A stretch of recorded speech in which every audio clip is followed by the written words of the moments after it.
সবার উপরে রবীন্দ্রনাথ সত্য।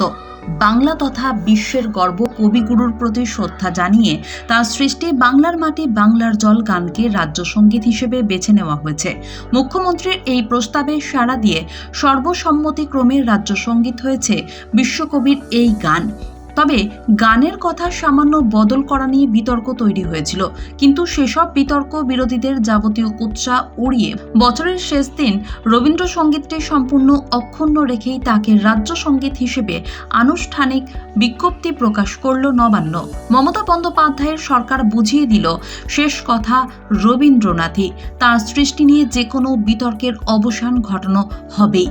বাংলার মাটি বাংলার জল গানটির একটি লাইনে বাঙালির ঘরে যত ভাই বোন, এই অংশ নিয়েই বিতর্কের সূত্রপাত। এই অংশের সামান্য পরিবর্তন করে বাংলার ঘরে যত ভাই বোন করার প্রস্তাব দেওয়া হয়েছিল। বাঙালির চেয়েও বাংলার আবেগকে বেশি গুরুত্ব দেওয়ার কথা ভেবেই ওই বদলের কথা উঠেছিল। আর তাতেই প্রশ্ন ওঠে, রবীন্দ্রনাথ ঠাকুরের স্বরচিত গানের কথা কিভাবে বদল করা হচ্ছে। এ নিয়ে বিশেষজ্ঞদের মতামত নেন মুখ্যমন্ত্রী মমতা বন্দ্যোপাধ্যায়। তাদের সকলেরই পরামর্শ, এভাবে রবীন্দ্রসঙ্গীতের কথা বদলানো উচিত হবে না, আমবাঙালির ভাবাবেগে আঘাত লাগতে পারে।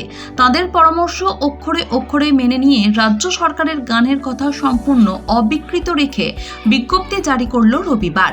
নতুন বছর থেকে রাজ্য সঙ্গীত গাওয়া হবে রবীন্দ্র সৃষ্টি অনুসরণেই। পাশাপাশি নবান্নের বিজ্ঞপ্তিতে পয়লা বৈশাখ অর্থাৎ বাংলার নববর্ষ শুরুর দিনটিকে বাংলা দিবস হিসেবে ঘোষণা করা হয়েছে। আগামী বছর থেকে ওই দিনে পালিত হবে বাংলা দিবস।